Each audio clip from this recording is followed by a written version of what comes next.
everyone. Welcome to today's session, which we have with our guest from IIM Ahmedabad. So, this is a much awaited session because IIM Ahmedabad is the top B school of the country. So, we are very, very excited to have with us four from IIM Ahmedabad: Milana, Yash, Saurabh, and Nisha. So to the participants, I would like to say, regarding the recording, so this session will be uploaded on YouTube. So it will be uploaded within the next few days, and you can get the link there. You can check out IMS playlist on YouTube. There is a special playlist called B School Insider where we cover different types of B schools, including IIM Ahmedabad session today. So there you will be able to find the recording of this session on YouTube. All right, we'll request the speakers to please turn on their video and we can get started with the session. So, participants, please feel free to put in any questions that you have regarding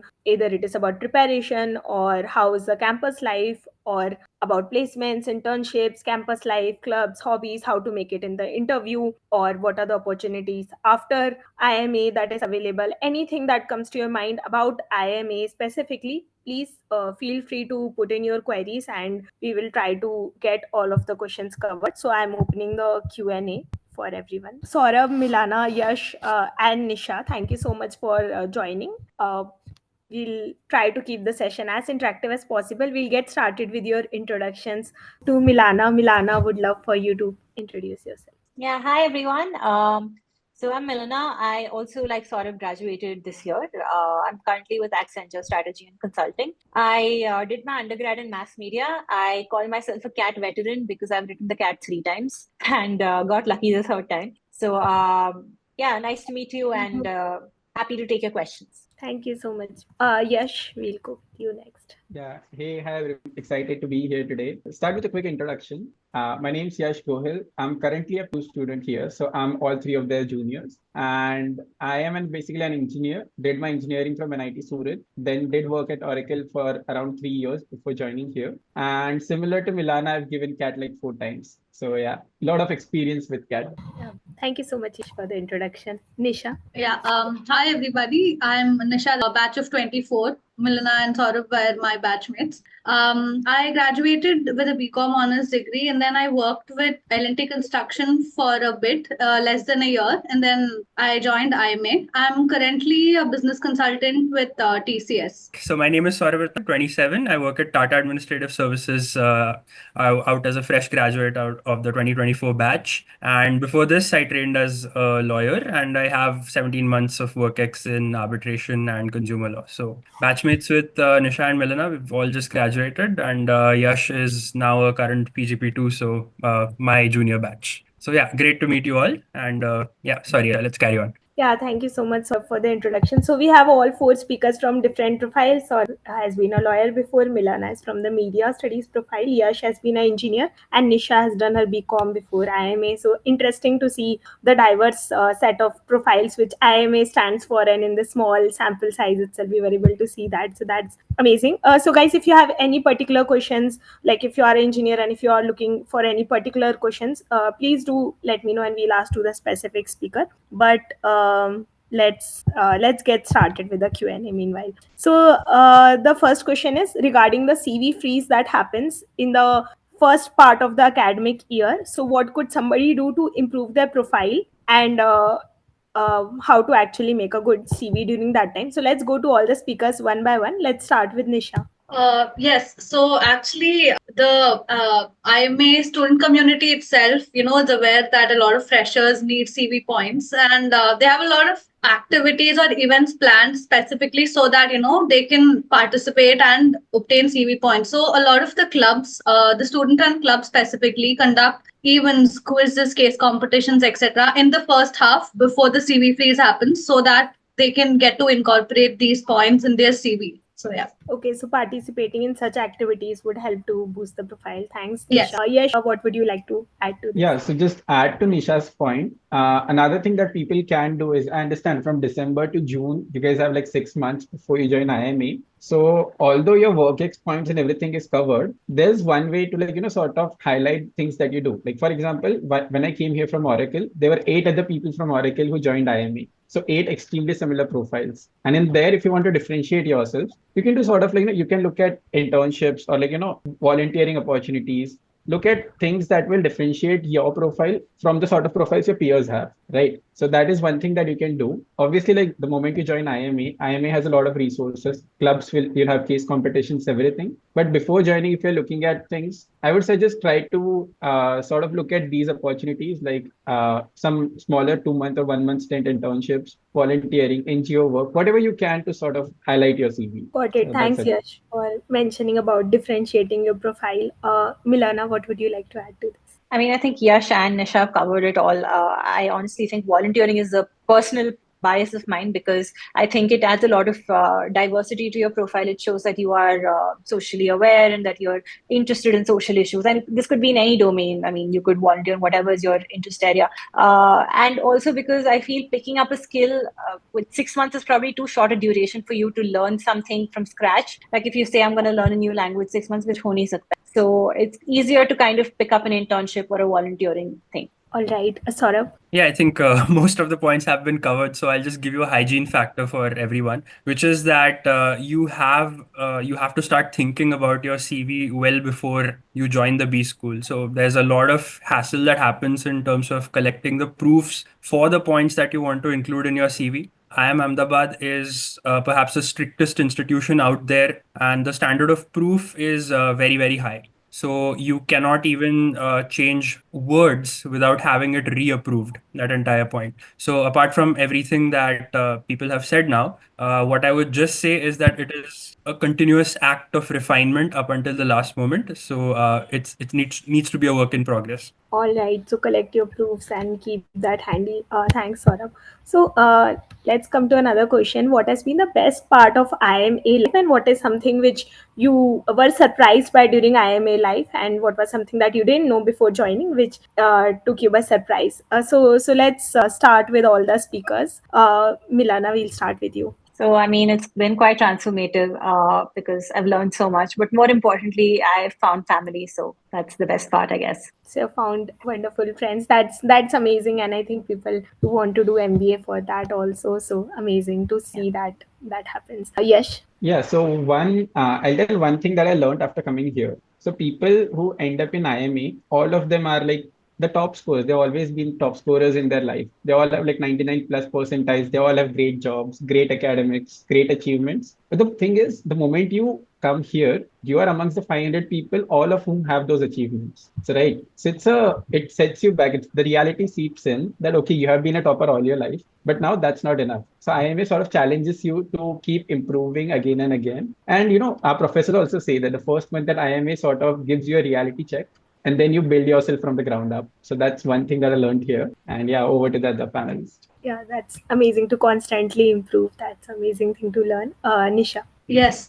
So I was surprised at how we were able to manage everything that was happening, especially in the first 2, 3 months. You had academics, you have culturals happening, you have a lot of case competition happening, and there is absolutely no leeway for academics.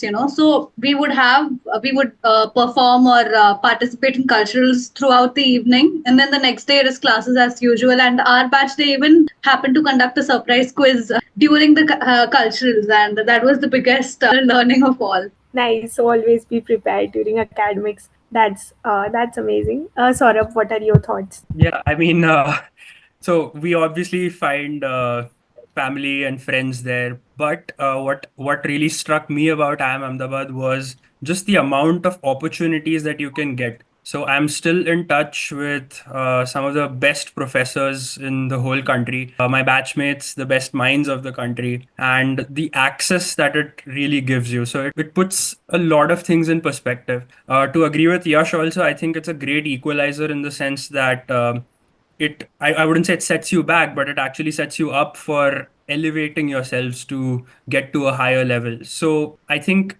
it's a launch pad, a springboard of sorts, and great careers maybe starting from the moment you step out of IIM Ahmedabad. So I think one thing that surprised me also was just the fact that the moment we had learned how to predict our surprise quizzes, the professors still found it in themselves to spring a surprise on us, because we thought, okay, after two classes after the last quiz, you just can't have covered enough syllabus to have another quiz. So we were chilling that one day, and then the notification comes in at 1:45 that, hi, please come give a quiz at 2:45. So there's always surprises. You have to stay on your toes. But eventually, you learn, you find yourself, you build yourself up. Thank you so much, Saurabh, for that.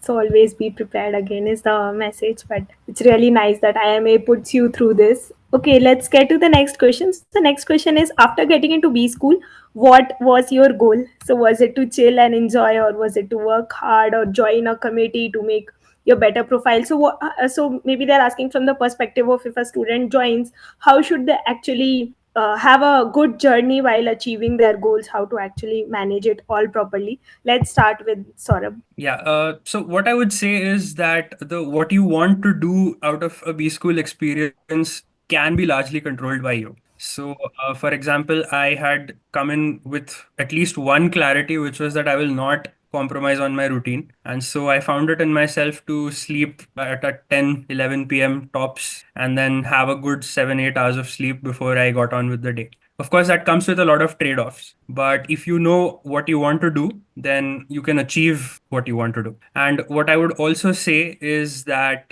coming into a B school, you should have the clarity at the interview stage at least what path you want to take, because that affects the CV preparation, that affects the SIP preparations. Of course, you're allowed to change your mind at any point of time. If something's working, something's not working, this is not for me, or this is absolutely something I want to avoid. But that being said, having some sort of direction is absolutely crucial if you want to navigate the first few months of B school.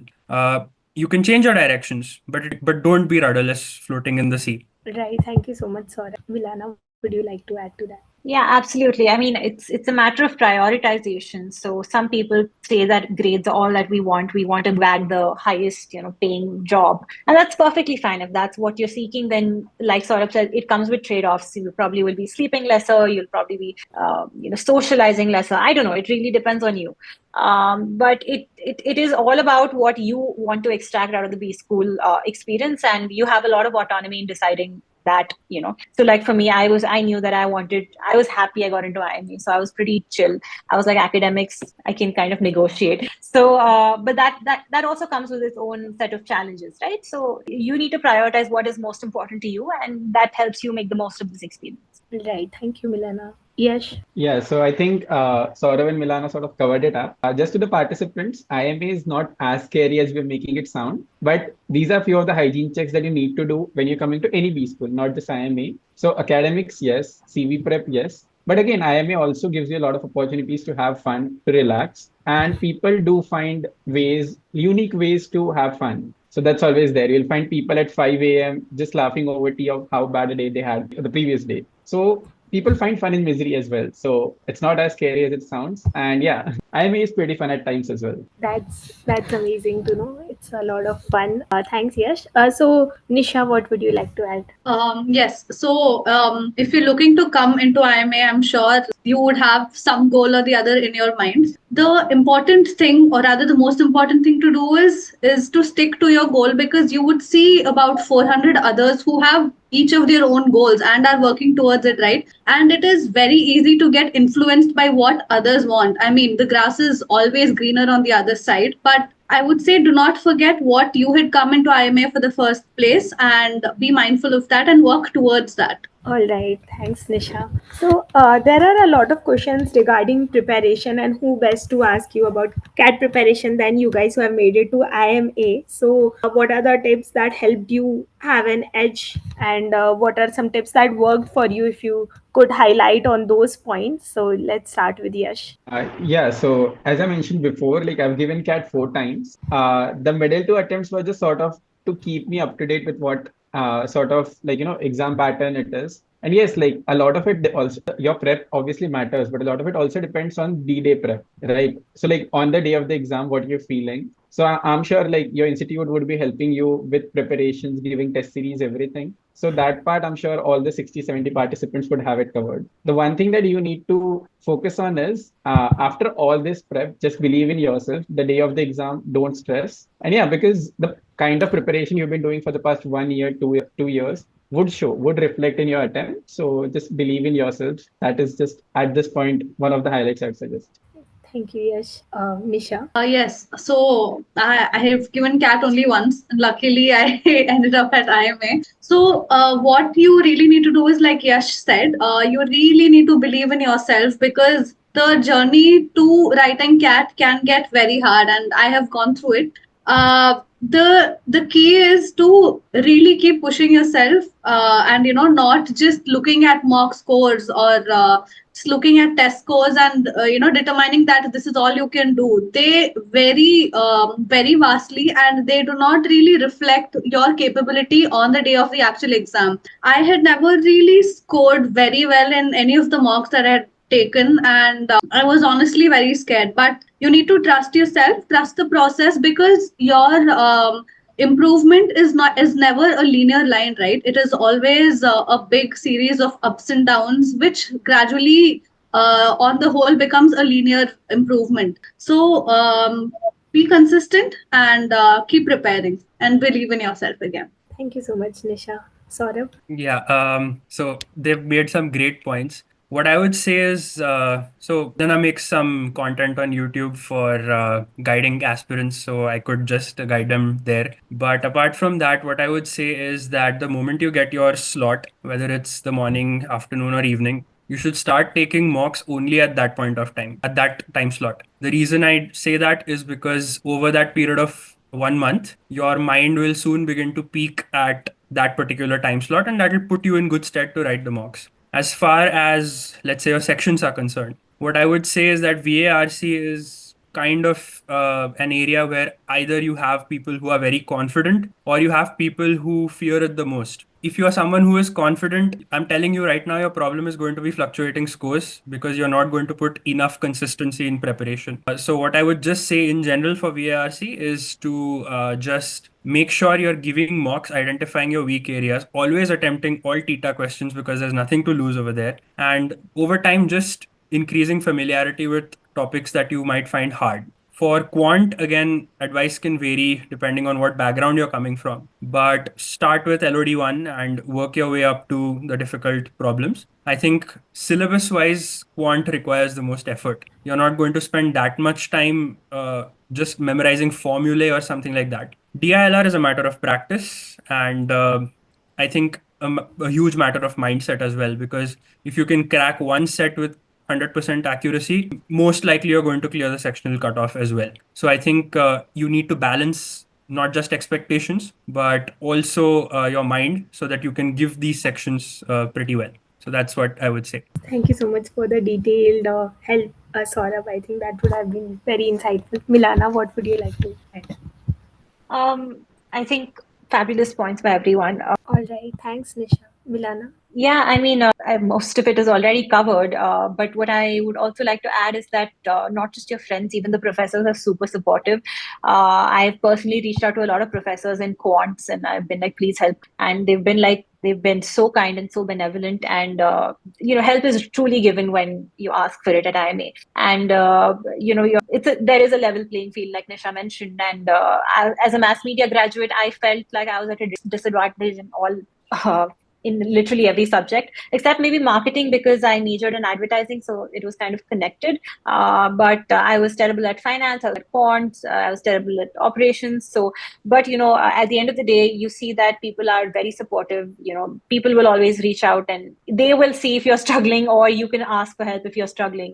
And it's really not that big of a deal. Yes, the initial few days will be very it'll seem a little unfair, because you will see certain people with certain backgrounds excelling very well in certain subjects that you're probably very bad at, but it'll all even out. Yeah. Thank you so much, Milana. Saurabh, are you connected with us? You are on mute. Yeah, yeah, yeah. So I was just saying, I think my experience quite is quite analogous to what Milana has just said. So because I come from a law background, and that means that it's tough for me also to deal with quants because I've left that for the last 5 years of my degree plus whatever work ex you have. And then it's also difficult for me to deal with things like Excel because that's not something you even have to use. But like Nisha, Yash, Milana, all have said before me, there is an environment that helps you. Help is always given when you ask for it, and eventually you do bring yourself up to that level. So whether it's by standing on the shoulders of those around you, or even through self effort. So maybe I just have to work for an hour or 90 minutes more than my peers will. But eventually, I also then equalize myself to become at that level. I also begin following conversations around balance sheets and P&L statements and cash flow statements, as also supply chain constraints and so on. So eventually, you'll get there. It's hard, but if you've made it up to this point, then you are a fighter, a resilient person. So you can get that done also. Thank you so much, sir. So the next questions are regarding placement. What actually matters in placement? How much does your previous CGPA matters? What can somebody do after getting in to improve their profile? And people also want to know the reality of placements at IMA. What is the range that you can get, and what are the factors that affect it? So let's start with Saurabh. Okay, I do not think any of us are at liberty to, give very much confidential data out there. But what I will say is that at an institution like IIM Ahmedabad, the reports of 100% placement are always true. And what I would only say is that sometimes in bad market situations, you will not get absolutely the dream role that you wanted. So at some point of time, maybe due to market conditions, or maybe if you've not prepared well enough, you may have to settle initially. But the fact is that at the end of the day, at IMA, everybody does get placed. And I think if people want to, I don't know, quote figures or go seek figures, I think they can do that in the placement reports. But I don't think I'll be comfortable directly sharing those figures here. All right. Thanks, Saurabh. Nisha. Yes, like Saurabh had mentioned, IMA releases audited placement reports. If anybody wants to check them out, you can definitely check it out on the IMA website. I mean, from what I know, they do not inflate the numbers or anything, so you can take it as is. And with respect to placement preparations, see, there's a lot of factors that has already happened, which has made your CV as is. Now you cannot control or change that, right? What you can do is you can control what is going to happen on placements or before placements. So you would have to make sure that you are ready to give the interview that you want for your dream job, right? So that means you start early. If you're looking for a job or an internship in consulting, start 2 months, start prep of case studies 2 months or 3 months before the actual interview process happens. If you're looking for marketing, find a group of people, practice marketing case studies. There's a lot of stuff that happens.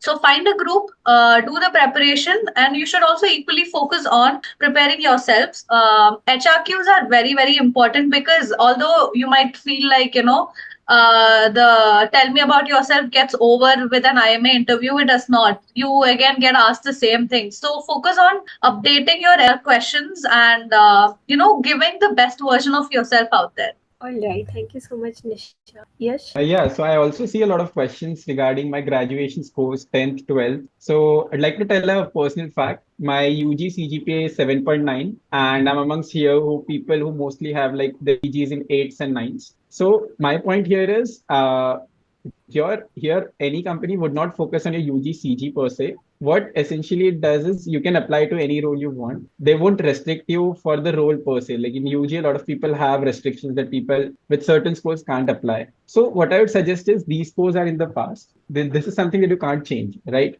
So there will be a certain degree of advantage someone has over you, but that can always be negated by preparation. Like the other three mentioned very nicely about how you can prepare. IMA also will give you extensive resources and time to prepare. So that's always there. But one thing apart from the preparation is confidence. So I would suggest like if you just work on yourselves, that is something you can do right now. It'll help you in the CAT exam. It'll help you in the interview. Like for example, like public speaking, whatever, like whatever gives you confidence. So that will help you throughout the way till your interviews and beyond. So that is something that you can do now. All right. Thank you so much, Yash. Milana. I mean, most of the points are covered. I think the one thing that I would probably like to say is that at this point of your preparation, focus on cracking the cat first, and just be confident, like Yash mentioned, because confidence is going to take you a long way along. And regarding how to prepare for a certain role or all of that, there's enough resources that you will be given once you get into the B school. Connect with your seniors, connect with people in your own batch. I'm sure they all have plenty of pieces of advice to offer, so you can always collate all of those things and give it your best. But I think confidence is key. All right, thank you so much, Lana. So the next question is around your own interview experience before getting into IMA. How did that go? Like, how did you guys prepare, and how did the interview go? What did you feel about it? So, Milana. So my IMA interview was quite nice. I had two lovely professors who took my interview, and they did ask me. They started off with, "How are you feeling? How nervous are you on a scale of 1 to 10?" I said 2, and they were like, "2? Are you really not that nervous?" I said, "I'm not." Because I really wasn't. I was just like, it's an honor to be here, to be very honest. And regardless of what the outcome is, I'm just very grateful to be here. And then we kind of spoke about so they were concerned about the fact that I'm not good at math, especially because I come from a non-maths background. So I did give them enough evidence. I told them that, you know what, in my first attempt, I had a 55th percentile in math in quant, and then I rose up to 92nd. So I showed them through evidence that with effort, I can really make that leap and I can learn, if anything.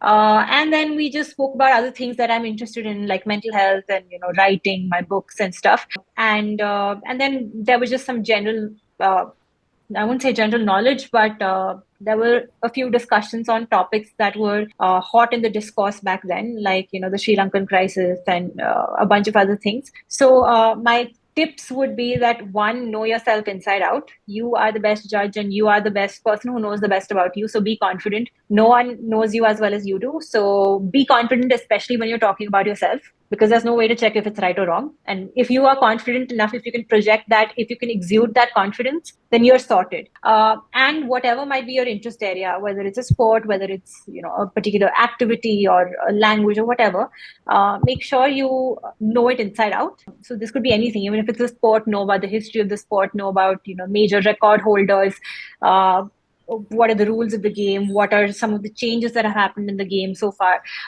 So know it inside out, because that shows that you're actually committed to that particular interest area. So yeah, that, and just read up general knowledge, sort of pad ke rakho, know stuff about where you're from, so the city you're from, the language you speak. So most of the questions will be centered around you. They'll not ask you a random question out of the blue. It will in some way or the other circle back to you. So just know everything in your ecosystem.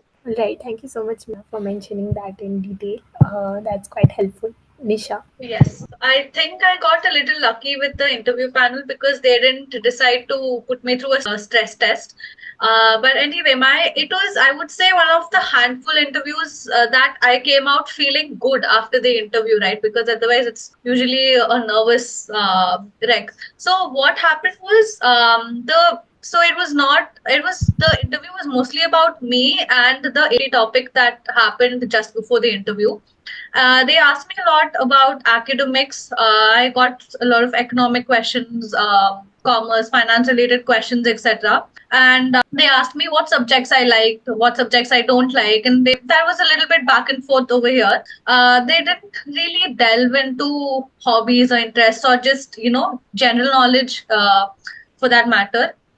This was one professor, and then there was another professor who completely focused only on the topic. And what I think worked for me was that the confidence that I was able to exhibit.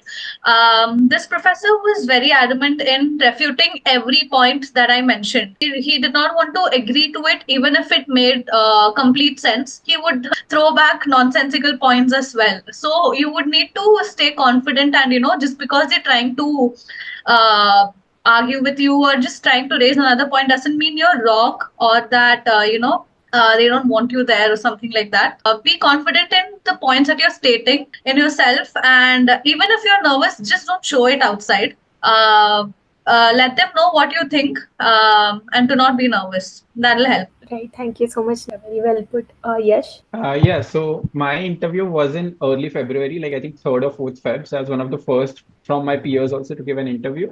My interview was mostly, it started off like pretty general, asking about my profile. One thing that I learned was you always are in the driving seat in your interview. Whatever you mention, they're only going to ask questions regarding that. Like the professors would always make you feel comfortable. They won't throw you a curveball on a topic that you're completely unaware of. So in my interview, I did mention my hobbies as football. So like the instant question was that did you see yesterday's game? And they'll go into very much detail until you can't answer. So like he asked me what was the score like, who scored, who passed. So essentially what they're trying to gauge here is how much of what you claim you actually do. So essentially, I was mostly in driver's seat for my interview. We spoke around our work ethics. They do test some certain aspects because I had mentioned YouTube. So they did ask me if I opened a YouTube channel, what would it be? And the rest of the interview just followed on that. So I came out of an interview completely unsure whether it's a good one or not. But yeah, as long as you're true to yourself and just believe that it'll be a good one. All right. Thank you so much, Yash. Very well put. Saurabh.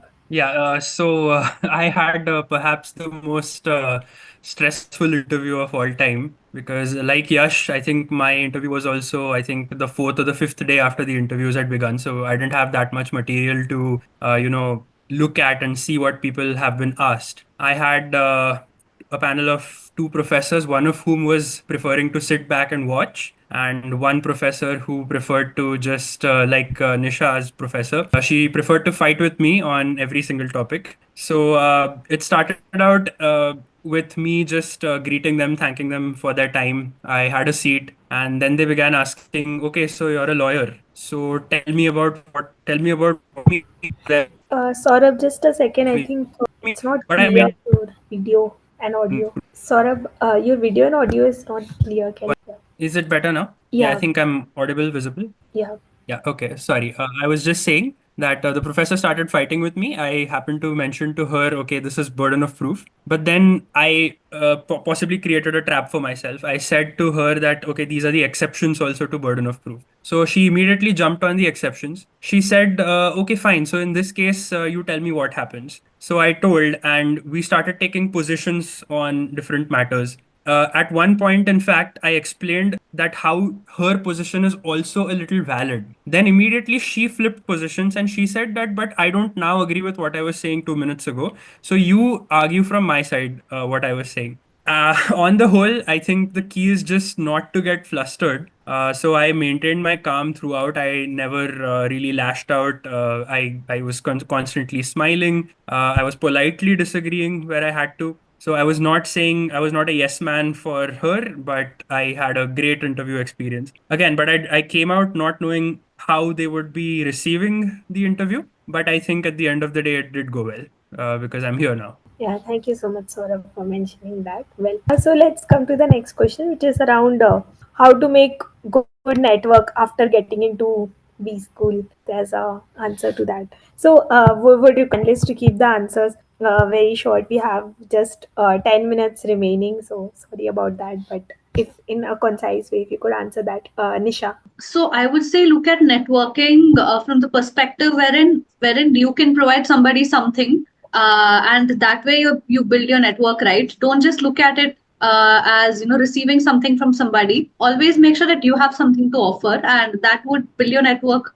eventually. Thank you so much, Nisha. Yes. Yeah, so one advice would be to go out of your comfort zone. People tend to stick with people with their background, and that sort of limits their network. So one thing would be to talk to diverse people, professors, even the administrative staff here. There's a lot to learn. There's a lot to network. So yeah, I would say broaden your horizons. That's it. Thank you, Yash. Milana. Don't be in a sense of don't try to extract things from people without giving back to them, like what Nisha said, and just try to be honest and be genuine, and if and when possible, be vulnerable, because that really helps create strong bonds. Don't look at it from a perspective of just aage badhna, that sort of a thing.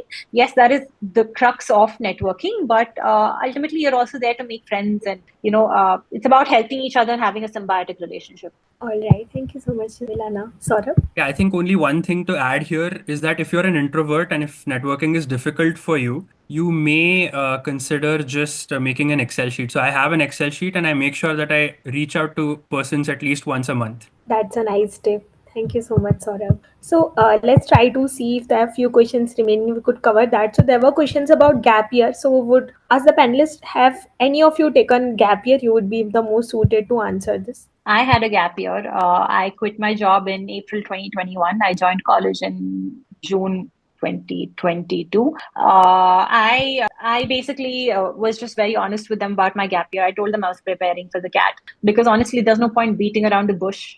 Everyone knows if you're taking a gap year, that is to study, but you kind of also supplement it with what else you did in that year. So you talk about how it really transformed you as a person, how you made the most of the opportunities you got, and how it made you a better person that can add greater value to the classroom in at your dream college. All right, thank you so much, Milana, for mentioning that. Well, to be honest, so there are few questions around internships. So, how to get good internships into profile that they want, like finance or marketing. So, would open it to panelists, whoever would like to answer it. Right. So even before coming to IME, if you have a profile, if you have a sector decided, that's great. You're already one step ahead of a lot of people. But I would suggest is if you have a sector ready, talk to people who are in that sector. Like, utilize LinkedIn, just search IMA, let's just say marketing, just search company names, reach out to people, try to understand what they did well, what worked for them, what didn't, and you'll get answers to most of your questions. All right, thank you so much. The next questions are what kind of courses or resources would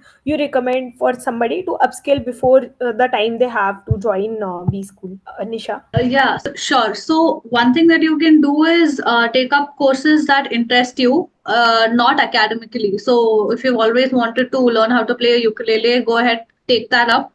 It can help you in your interview as well. Otherwise, if you want to build your profile academically, then take up, I would say, take up courses that add to it, right? Proper certifications, like start writing CFA exams, or start preparing for it at least, because those add more value combined with an MBA. You might not want to do just online courses per se, because they do not really add much value. So go ahead with certifications that add actual value when combined with an MBA. All right. Thank you so much, Nisha. So the next question is: does freelance work sort of help when you are mentioning the CV? So if any of you have done a freelance work, would you like to take that up? So I did freelance for a bit as a content writer, but then again, it might be difficult from a CV standpoint to be able to put that up on your CV, but it would definitely add to your profile itself, right? Add to your character, and again, you can use it to be able to navigate through IMA itself, or again, like I mentioned, talking points in an interview. All right, thank you so much, Nisha. So there's a question around since you guys have given CAT for a few years, you would have got some B schools before that. So how did you face the decision to reject certain B schools? What was the thought process that went through? Yeah, so I can probably get this started. So it depends on a lot of factors. So you must have a tier list of B schools that you are targeting. And the moment you get a better offer is when you should ideally just withdraw from a previously applied to school. So for example, I had made it to XLRI for their BM and HRM programs before the IIM Ahmedabad call came. So just to hedge my bets, I had already filled the required amount for XLRI. I think within a day or two, the IIM Ahmedabad call came in our year, and that is when I decided that okay, well, I know I rank IIM Ahmedabad much higher than XLRI. So at this point, I want to go to IIM Ahmedabad. So you have to have a tier list. If you're indifferent about schools, then you might want to do more research. I'll just add to that. You might have a clear distinction between a tier three and a tier two B school, right? And if you're sure you don't want to get into a tier three B school, do not pay for it, because if you have very small or stringent cutoff times for getting back the token amount, right? Then that might be a loss for you. So make sure you wait on it, and yeah. Right, that's very helpful. Thanks for adding. So, I think we are sort of out of time, but thank you so much to all the participants for making the session very interactive and asking a lot of questions. And I'm sorry I could not cover all of your questions, but guys, we will keep having B School Insider sessions. So please feel free to attend sessions. We have these every weekend. So I hope we can cover them next time. Thank you so much to all the panelists for giving such wonderful, insightful answers and for taking out the time from your busy schedule to come and genuinely help the aspirants. So this means a lot, and your effort will, I hope many of those students will go and then reciprocate it in future, and that's how it works. So thank you so much, Nisha, Yash, Milana, Saurabh. All of you guys have a great day ahead. Thank you so much. Thank you. Thank you for having us. Yeah, Thank thank you, you. and very good My luck to pleasure. all the CAT aspirants. Yes, all Good the very luck to best for your everyone. exams. Yeah, awesome. Right. Thank you. Good night. Bye.